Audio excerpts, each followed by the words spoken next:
Well, everybody's been talking about Superman Legacy, but I have to say, the film I'm most excited for is The Brave and the Bold. We're getting a whole new Batman with Damian Wayne as Robin, and now we've got quite a few behind-the-scenes updates, including some director and writer news that's leaving me with some mixed feelings. So let's break down the news, talk about what names are being kicked around, and how I think this could possibly work out.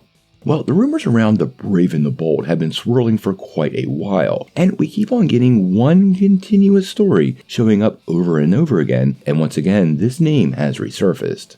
This rumor has come from multiple places, and the latest take on this comes from One Take News, which is obviously not DC Studios or James Gunn, so we're going to take it with a grain of salt, but where there's smoke, there's fire, and there's a considerable amount of smoke around this name. Now, what we are hearing is yes, indeed, Andy Muschietti will direct the upcoming Batman movie and take on the DCU's take on not just Batman, but the Damian Wayne version of Robin and the extended Bat family. Now, we've heard multiple great reports and responses to The Flash, and although the movie hasn't dropped yet, even James Gunn has called it one of the best superhero movies he's ever seen. I've actually spoken with a couple people who have seen the film, and they have confirmed it is really, really good. Maybe not one of the best ever, but one of DC's best efforts in a really long time and something truly to be excited for. Apparently Muschietti put together quite the presentation, and I think Gunn seeing that is probably what drove the discussions about The Brave and the Bold, because besides establishing Superman in the new DCU, Batman is probably one of the most important characters, and the ability for universe building in Brave and the Bold, with not just Batman and Robin, but a whole litany of Bat family characters, seems to be something that's really important to James Gunn, and Muschietti might be the man for that.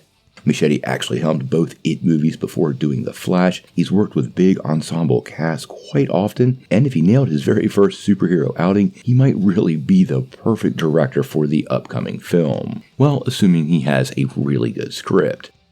And that brings us to the second story, which I'm a little unsure of.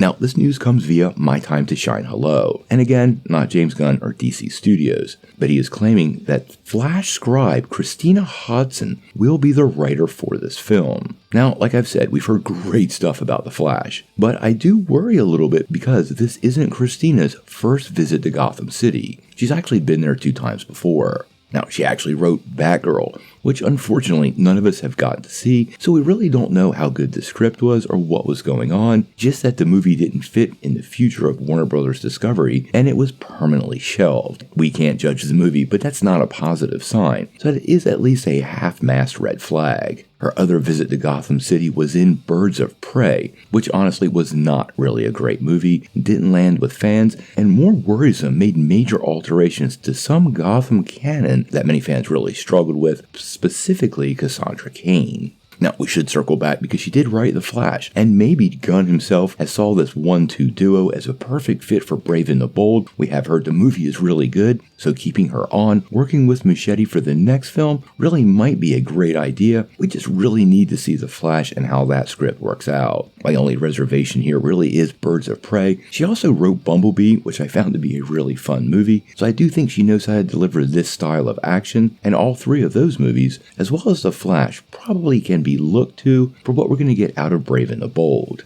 I will say on the positive side, Batgirl seemed to dive deep into Gotham City and Batman mythos and had a lot of interesting details involving the greater Bat family, so I am very hopeful some of that transitions to the new film. I do wonder if Batgirl could be part of Brave and the Bold, and maybe Leslie Grace returns for the role then. That would be some interesting fan service, and something I could totally see James Gunn doing. How all these Gotham City elements ultimately combine themselves to create a greater project, well, that we are going to have to wait and see.